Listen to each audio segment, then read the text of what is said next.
Good morning प्यारे विद्यार्थियों। पिछली क्लास में अपन ने क्रेब्स साइकिल्स की बात की थी। आज अपन बात करते हैं टीटीएस या एटीसी। पूरा नाम है इलेक्ट्रॉन ट्रांसफर सिस्टम या दूसरा नाम है इलेक्ट्रॉन ट्रांसफर चेन। अब ऑक्सीशोषण की बात की थी बेटा अपन ने, और ऑक्सीशोषण में शोषण की क्रिया विधि 4 चरणों में डिवाइड की थी, जिसमें से 3 चरण अपन पहले पढ़ चुके हैं। पहले चरण का नाम था बेटा ग्लाइकोलाइसिस, दूसरे चरण का नाम था डीकार्बोक्सिलेशन ऑफ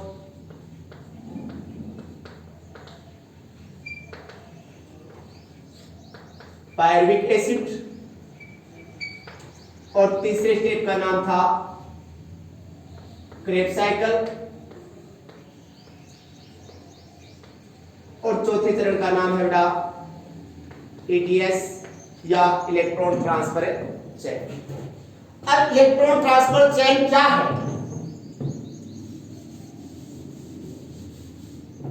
तो आप सबको पता है बेटा, ग्लूकोज का क्या हुआ?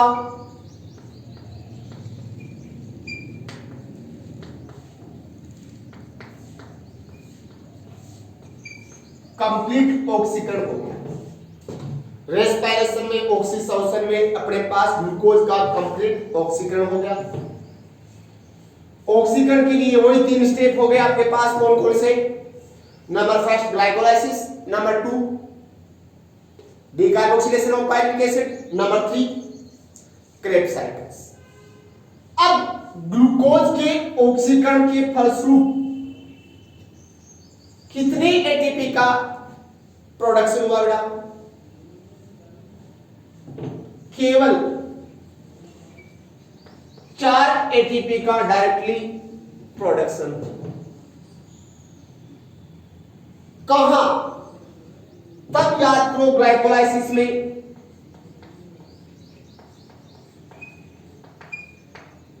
4 एटीपी बने थे, 2 एटीपी यूज हो गए, तो आपके पास डायरेक्टली कितने एटीपी का यूज हुआ बेटा, निर्माण हुआ? 2 एटीपी का। और 2 एटीपी ग्लाइकोलाइसिस में बने, सॉरी क्रेब्स साइकिल्स में। क्रेब्स साइकिल के एक स्टेप में या एस्टाइल कोएंजाइम के एक मॉलिक्यूल का ऑक्सीकरण होने पर 1 एटीपी और 2 अणु बने थे, तो क्रेब्स साइकिल्स में अपने पास बेटा कितने एटीपी? 2 एटीपी क्रेब्स साइकिल्स में। तो इस प्रकार ग्लूकोज का कंप्लीट ऑक्सीकरण यानी कि इच्छाओं कार्बन CO2 के रूप में बाहर निकलते हैं। तो डायरेक्टली कितने एटीपी प्रोडक्शन हुआ बेटा? 4 एटीपी का प्रोडक्शन। जबकि ग्लूकोज का अणु क्या है? हाई एनर्जिक कंपाउंड है, जिससे बहुत अधिक मात्रा में ऊर्जा उत्पन्न होती है। तो ऊर्जा गई कहां? तो ग्लूकोज के कंप्लीट ऑक्सीकरण होने पर अधिकांश ऊर्जा बेटा किसके रूप में संचय हो गई? या तो किसके रूप में बेटा? NADH2 के रूप में। NADH2 को एक आप दूसरा भी ले सकते हो, NADH प्लस H आयन के रूप में ले सकते हो। अधिकांश ऊर्जा किसके रूप में? NADH2 वह किसके रूप में बेटा? FADH2 के रूप में क्या हो गई? संचय। अब जो शरीर में है ऊर्जा, वो आपको किसके रूप में चाहिए बेटा? एटीपी के रूप में। जबकि ग्लूकोज के ऑक्सीकरण से अधिकांश एनर्जी स्टोरेज हो गई बेटा किसके रूप में? NADH2 है FADH। अब NADH2 है FADH2 से उस एनर्जी को कन्वर्ट करने के लिए किसके रूप में? एटीपी में कन्वर्ट करने के लिए NADH2 वह FADH2 का क्या होता है बेटा? ऑक्सीकरण होता है। क्या होता है? ऑक्सीकरण। अब NADH2 के ऑक्सीकरण के फलस्वरूप क्या बनता है? NAD plus plus hydrogen ion यानी कि प्रोटॉन प्लस इलेक्ट्रॉन। FADH2 का ऑक्सीकरण होता है तब भी क्या बनता है FAD plus plus 2 hydrogen ion plus 2 electron. अब NADH2 है FADH2 के ऑक्सीकरण से क्या रिलीज होते हैं बेटा हाइड्रोजन आयन और इलेक्ट्रॉन। अब ये हाइड्रोजन आयन और इलेक्ट्रॉन जो है इनका अंतिम इलेक्ट्रॉन ग्राही कौन होता है? आणविक ऑक्सीजन। कौन होता है? आणविक ऑक्सीजन। अब NADH2 व FADH2 के ऑक्सीकरण से रिलीज हुए हाइड्रोजन आयन व जो इलेक्ट्रॉन है वो आणविक ऑक्सीजन की तरफ क्या करते हैं बेटा? ट्रांसफर करते हैं। ट्रांसफर होने के लिए किसकी आवश्यकता होती है बेटा?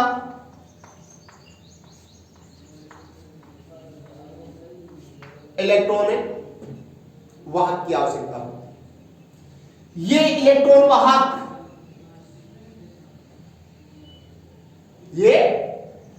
वाहक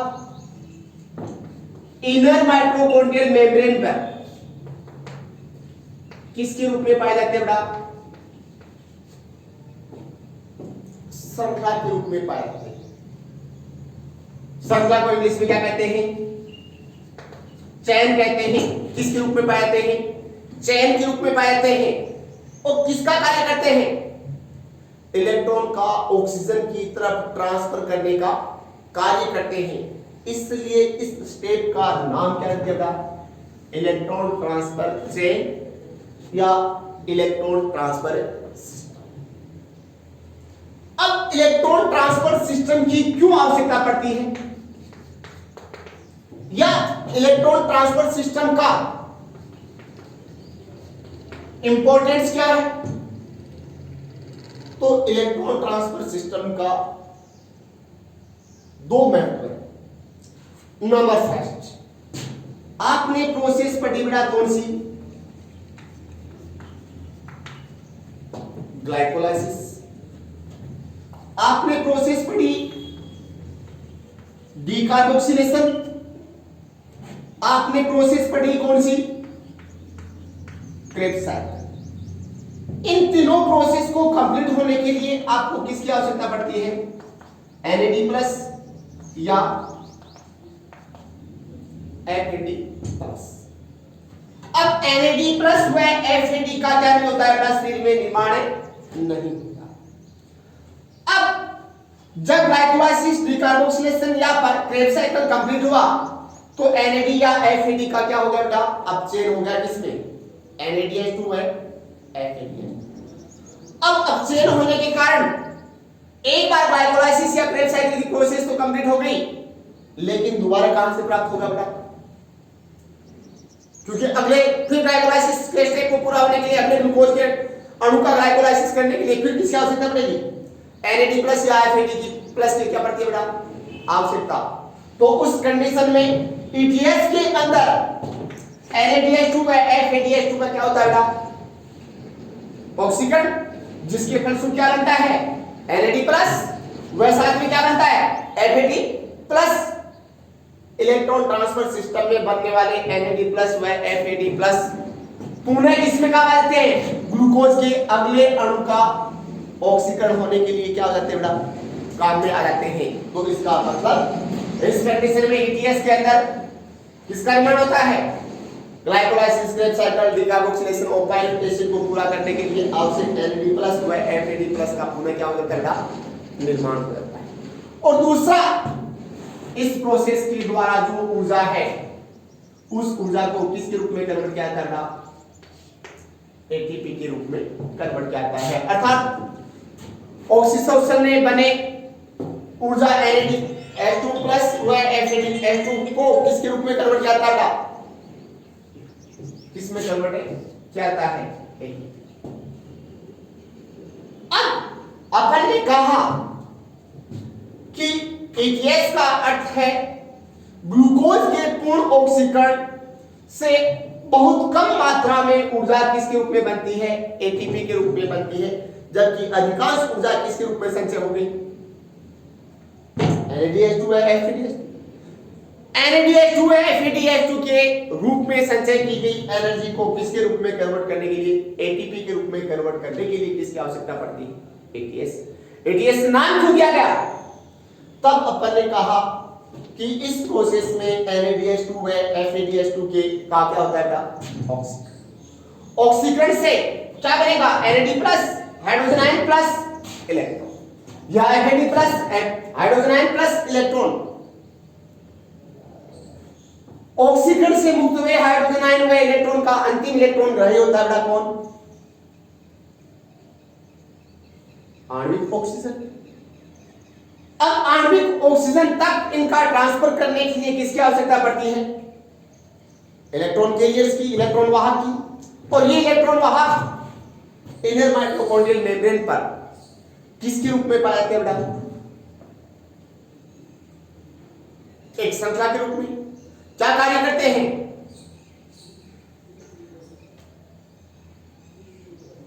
इलेक्ट्रॉन के ट्रांसफर करने का कार्य करते हैं, इसलिए नाम क्या दे दिया? Electron transfer chain.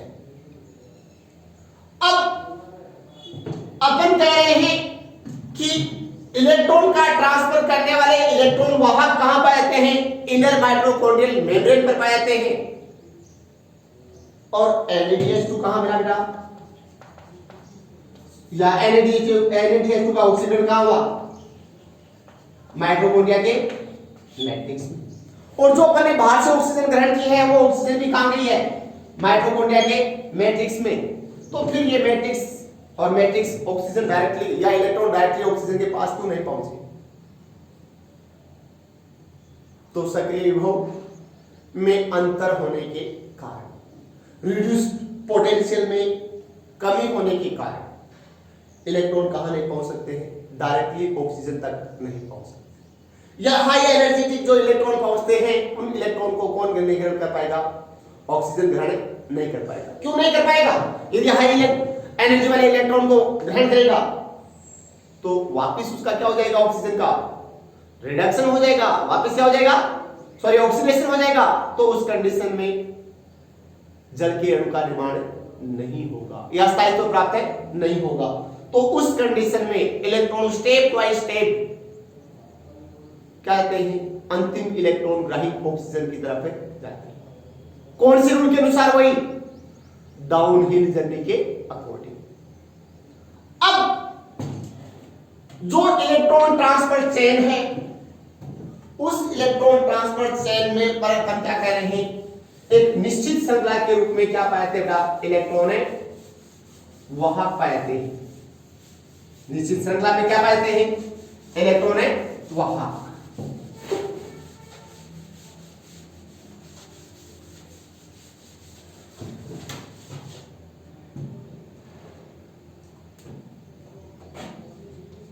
अब अपन ने कहा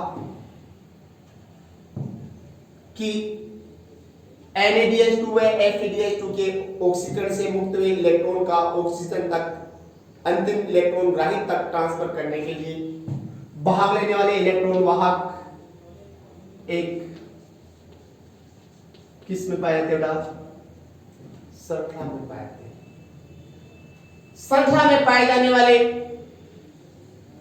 इन इलेक्ट्रॉन वाहक को या अपन यूं कह सकते हैं इनर माइटोकॉन्ड्रियल मेम्ब्रेन पर निम्न इलेक्ट्रॉन वाहक पाए, जिसमें सबसे पहला इलेक्ट्रॉन वाहक है बेटा कौन सा? फ्लेवोमोनोन्यूक्लियोटाइड प्रोटीन। दूसरा है बेटा FS आयरन सल्फर प्रोटीन। तीसरा है यूबिक्विनोन। चौथा है साइटोक्रोम बी। पांचवा है साइटोक्रोम C1। छठा है साइटोक्रोम C। सातवां है साइटोक्रोम A1 भी कहते हैं या सिर्फ A, और आठवां है साइटोक्रोम A3। ये इलेक्ट्रॉन वाहक किस पर, इनर माइटोकॉन्ड्रियल मेम्ब्रेन पर एक निश्चित किस में पाया जाते बेटा, श्रृंखला में पाया जाते। अब इनर माइटोकॉन्ड्रियल श्रृंखला पर पाए जाने वाले इलेक्ट्रॉन वाहक के क्या बना दिए बेटा, समूह बना दिए, और इन समूह को इंग्लिश में कहते हैं बेटा, क्या कहते हैं, कॉम्प्लेक्स, या अपन यूं कह सकते हैं इनर माइटोकॉन्ड्रियल मेम्ब्रेन पर पाए जाने वाले जो इलेक्ट्रॉन वाहक है उनको समूह में विभाजित किया गया है। इन समूह क्या कहते हैं, कॉम्प्लेक्स कहते हैं। अब इन कॉम्प्लेक्स को 5 पार्ट में डिवाइड कर दिया बेटा। नंबर फर्स्ट कॉम्प्लेक्स फर्स्ट,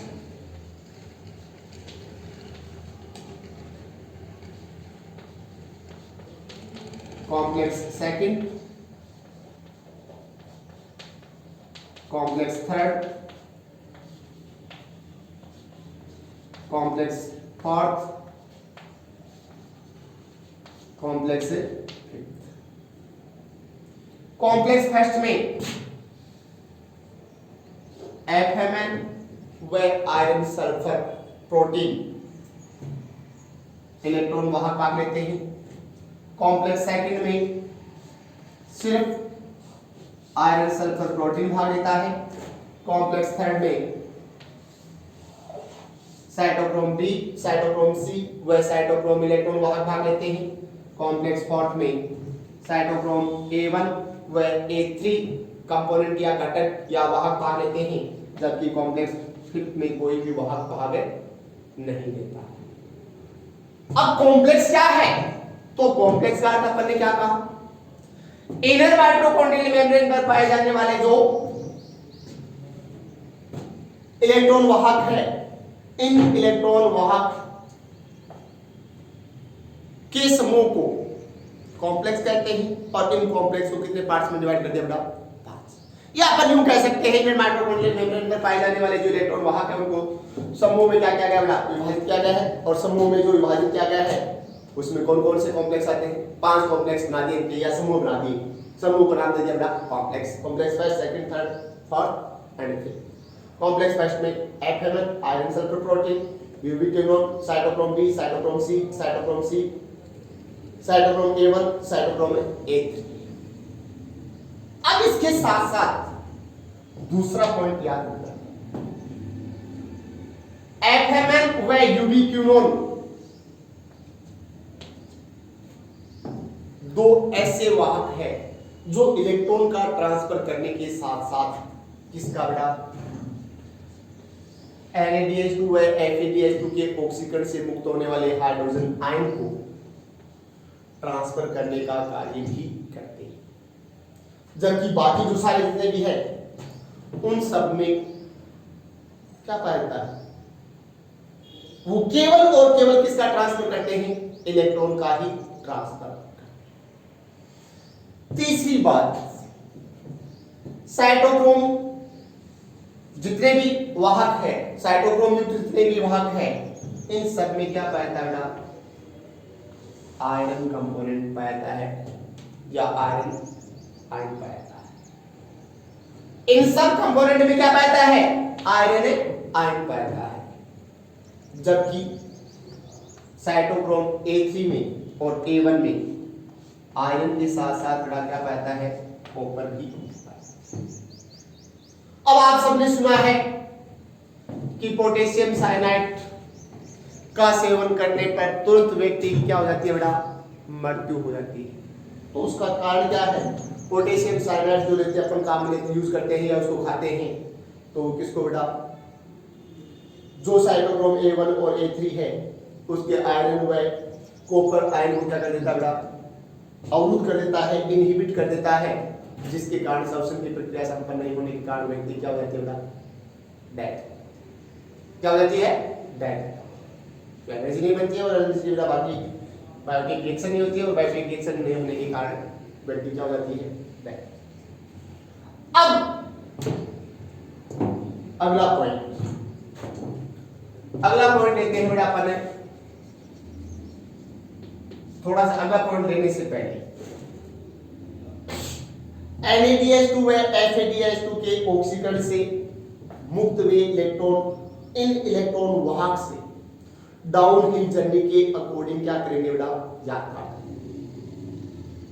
अंतिम इलेक्ट्रॉन वाहक कौन होगा, साइटोक्रोम A3। साइटोक्रोम A3 से क्या रिलीज होगा बेटा, इलेक्ट्रॉन रिलीज होंगे।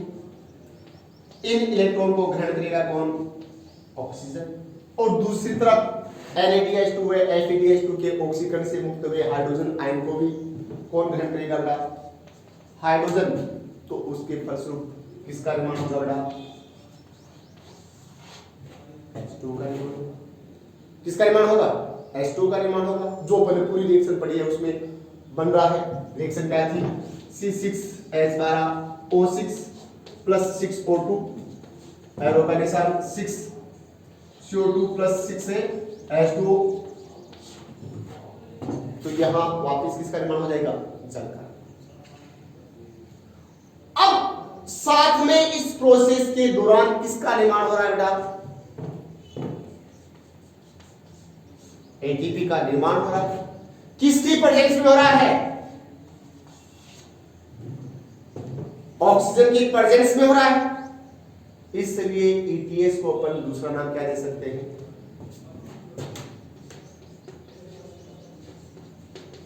ऑक्सीडेटिव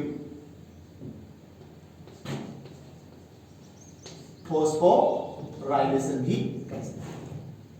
इसलिए अपन इसे क्या कह सकते हैं बेटा, ETS का दूसरा नाम दे सकते हैं ऑक्सीडेटिव फॉस्फोराइलेशन। अब अगला पॉइंट लेते हैं अपन बेटा,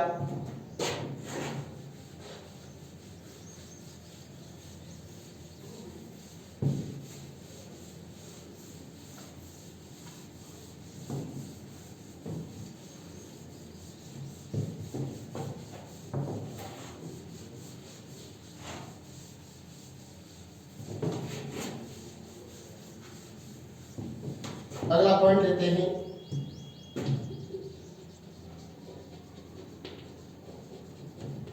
मैकेनिज्म ऑफ ATS।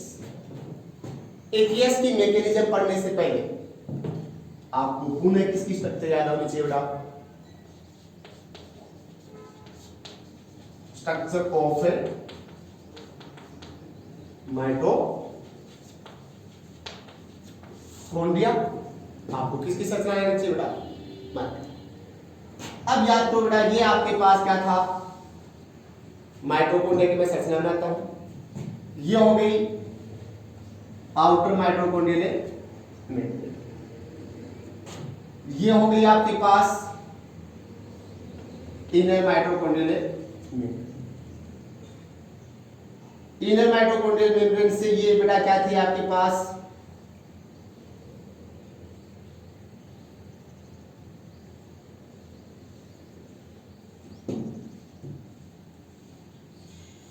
क्या थे बेटा, क्रिस्टी। और क्रिस्टी पर क्या लगे थे बेटा, छोटे छोटे कण, जिन्हें अपन ने F1 कण या ऑक्सीसोम। ये भाग था बेटा कौन सा, पेरीमाइटोकॉन्ड्रियल स्पेस। ये भाग कौन सा था बेटा, मैट्रिक्स। अब आपके पास डीकार्बोक्सिलेशन ऑफ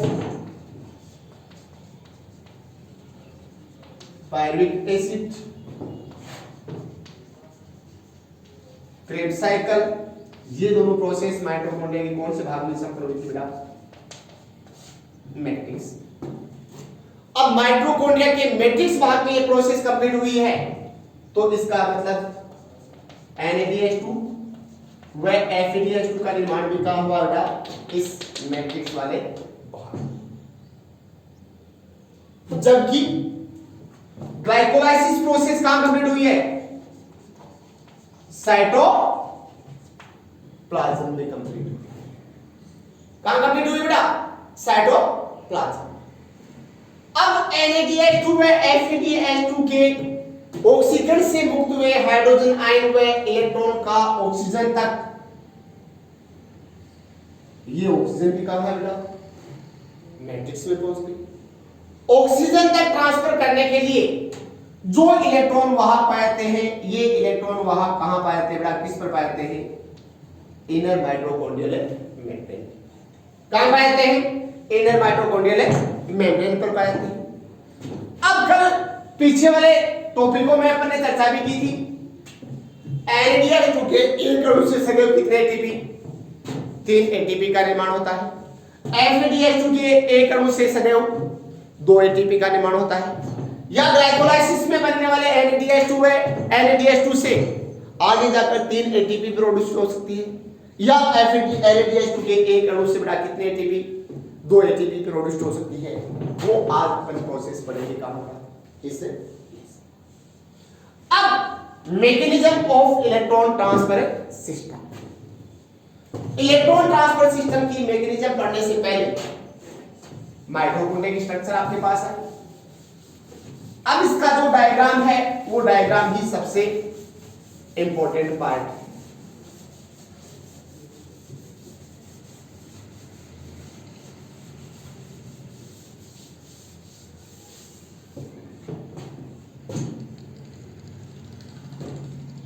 तो ये हो गया बेटा आपके पास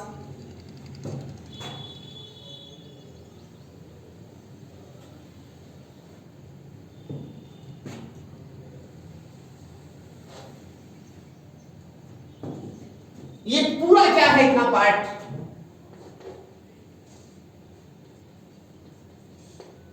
इनर माइटोकॉन्ड्रियल मेम्ब्रेन है। तो ये भाग कौन सा होगा बेटा, मैट्रिक्स। तो ये भाग कौन सा हो गया बेटा,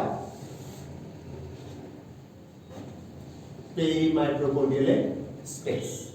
और ये वाला भाग, ये वाली बाहर वाली दीवार कौन सा हो जाएगा, ये ले सकते हैं अपन, आउटर माइटोकॉन्ड्रियल। ये तो था बेटा।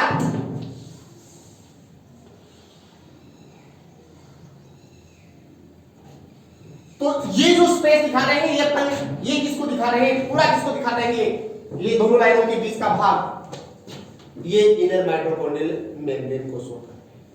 ये वाला भाग जो खाली पड़ा भाग, ये अपन किसको शो कर रहे हैं, मैट्रिक्स को। और ये पार्ट किसको शो कर रहे हैं बेटा, किसको शो कर रहे हैं, पेरी माइटोकॉन्ड्रियल स्पेस। और उसके बाहर की तरफ क्या होगा, आउटर माइटोकॉन्ड्रियल मेम्ब्रेन। और उसके बाहर की तरफ क्या होगा, साइटोप्लाज्म, जहां कौन सी प्रोसेस कंप्लीट हुई है, ग्लाइकोलाइसिस वाली प्रोसेस है। अब इस इनर माइटोकॉन्ड्रियल मेम्ब्रेन पर जो इलेक्ट्रॉन वाहक है वो किसके रूप में पाए थे बेटा, एक श्रृंखला के। अब वो कौन कौन सी श्रृंखला है, किस प्रकार से बनती है श्रृंखला, वो आपको याद रखना। सबसे पहला है बेटा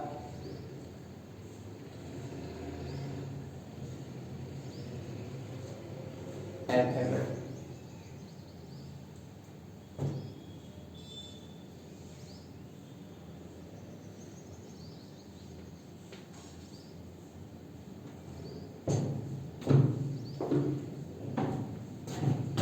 अपन स्कूल में देते हैं।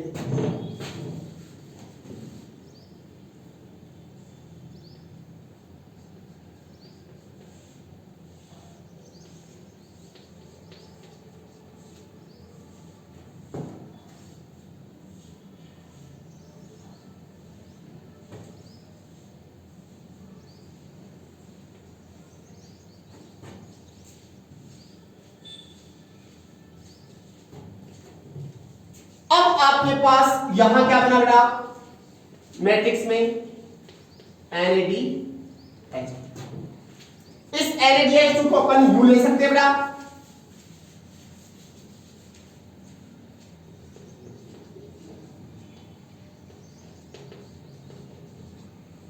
इसका ऑक्सीकरण हो गया बेटा किसमें 2 electron plus 2 hydrogen ion plus 2H plus sorry Nd plus. अब इन हाइड्रोजन आयन वह हाइड्रोजन इलेक्ट्रॉन को ग्रहण करता है कौन बेटा NADH2 का क्या हुआ ऑक्सीकरण क्या प्रोड्यूस हुआ NAD plus 2 hydrogen plus 2 electron. NADH2 के ऑक्सीकरण से रिलीज होने वाले हाइड्रोजन आयन व इलेक्ट्रॉन को फर्स्ट कॉम्प्लेक्स का घटक या इलेक्ट्रॉन वाहक FMN क्या करता है बेटा ग्रहण करता है। FMN हाइड्रोजन आयन व इलेक्ट्रॉन को क्या कर रहा है बेटा ग्रहण। इसका मतलब FMN फ्लेवोमोनोन्यूक्लियोटाइड प्रोटीन का क्या हो गया ऑक्सीकरण सॉरी अपसेन किसमें FMNH2 का वापस क्या हो गया बेटा ऑक्सीकरण हाइड्रोजन आयन व इलेक्ट्रॉन का बाहर निकलना क्या कहलाता है बेटा ऑक्सीकरण। वापस क्या बनेगा FMN और साथ में क्या रिलीज होंगे हाइड्रोजन आयन और इलेक्ट्रॉन। ये हाइड्रोजन आयन तो चले गए बेटा कहां पेरी माइटोकॉन्ड्रियल स्पेस और साथ में क्या रिलीज हुए इलेक्ट्रॉन। इन इलेक्ट्रॉन को कौन ग्रहण कर लेता बेटा अगला इलेक्ट्रॉन वाहक कौन सा आयरन सल्फर प्रोटीन। अब आयरन सल्फर प्रोटीन